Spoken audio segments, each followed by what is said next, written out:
United States Ambassador to the United Nations, Nikki Haley, joins us now. Thanks so much for being with us, Ambassador Haley. Good morning, Jake.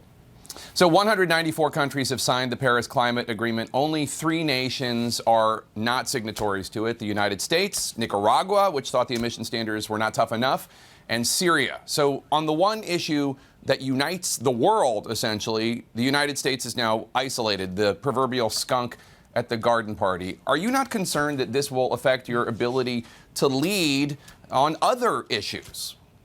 Well, I don't think we're the skunk at the party. I think that what we did was we watched out for our country. Look, I was a governor in South Carolina.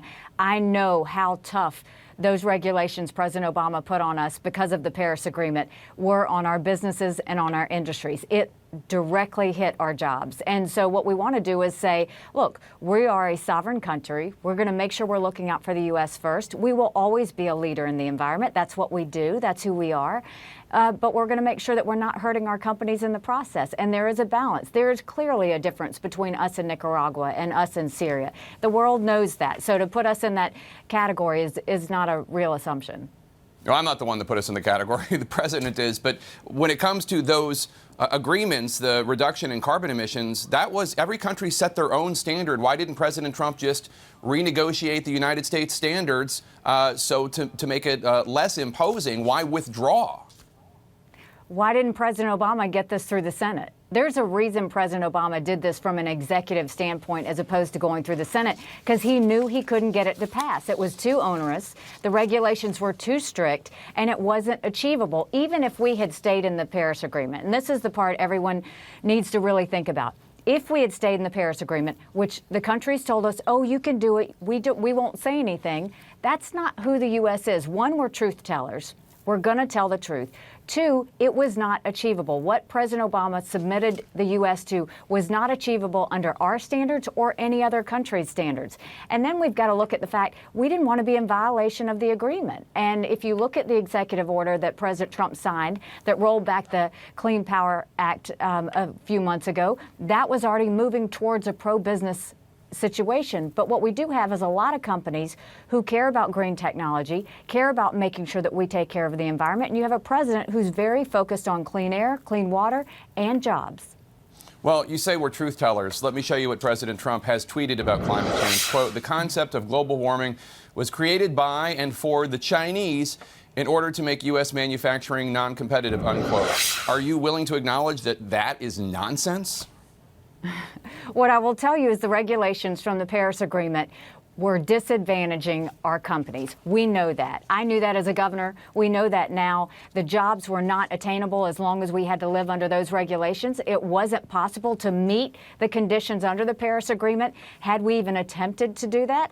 And so I think we have to look at what's realistic. We've got a president who is going to watch out for the environment. It's what we do. It's who we are. We're going to continue to be a leader in the environment. The rest of the world wanted to tell us how to do it, and we're saying we will do it, but we'll do it under our terms.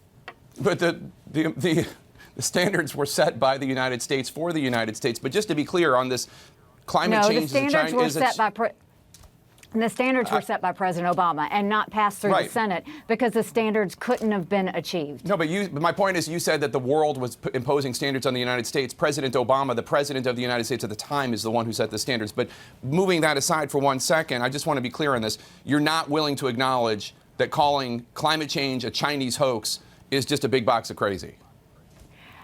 President Trump believes the climate is changing, and he believes pollutants are part of that equation. So that is the fact. That is where we are. That's where it stands. He knows that that it's changing. He knows that the U.S. has to be responsible with it, and that's what we're going to do. Just because we got out of a club doesn't mean that we don't care about the environment.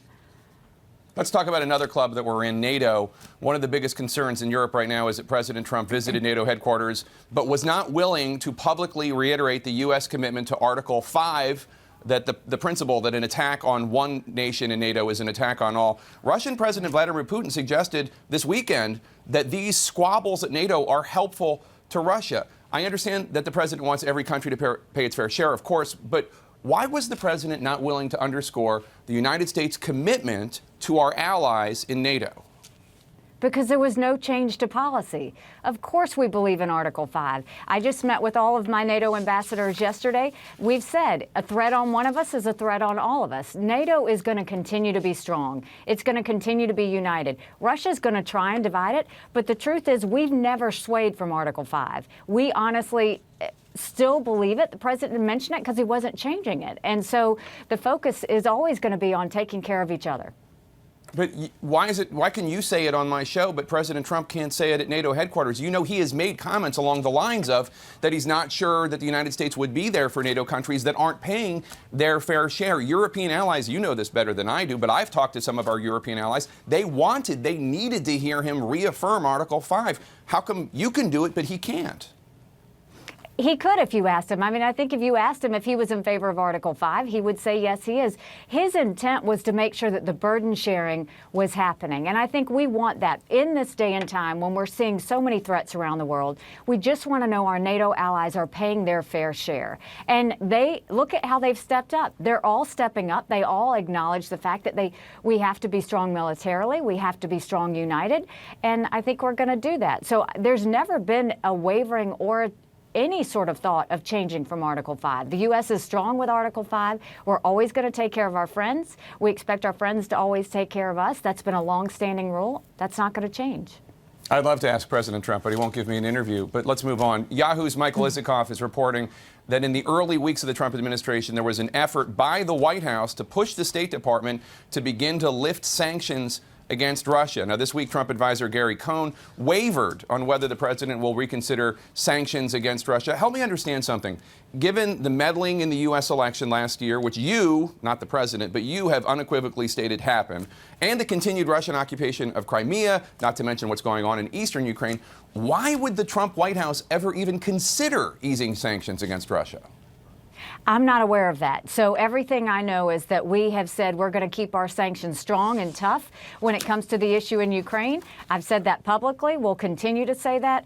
There's no easing up on Russia until they start really becoming part of the Minsk agreement and following through on what they're supposed to do. And we're going to continue to look at the elections. We absolutely think Russia meddled in the elections, and I think Congress is dealing with that, and we'll see what happens.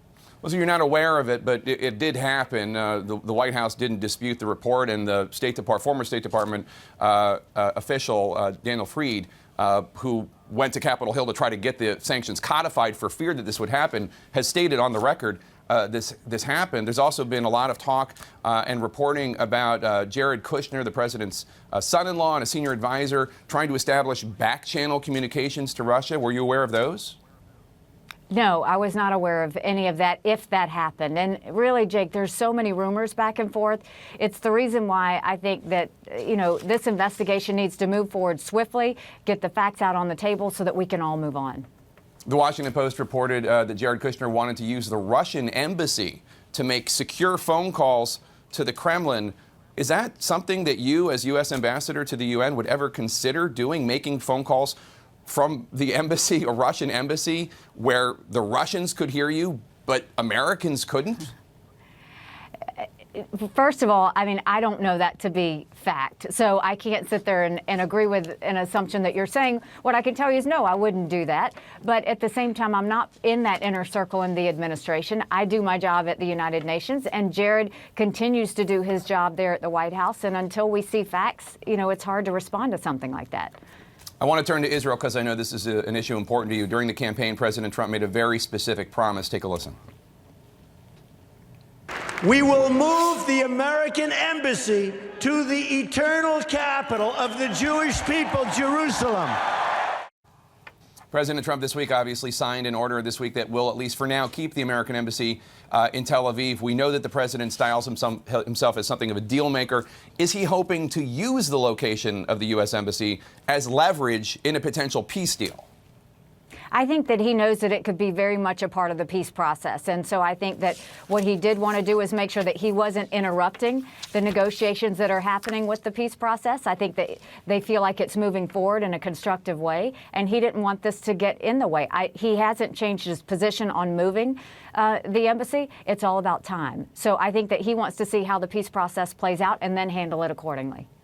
All right, U.S. Ambassador to the United Nations, Nikki Haley, thank you so much for your time today. We always appreciate it. Thanks, Jake.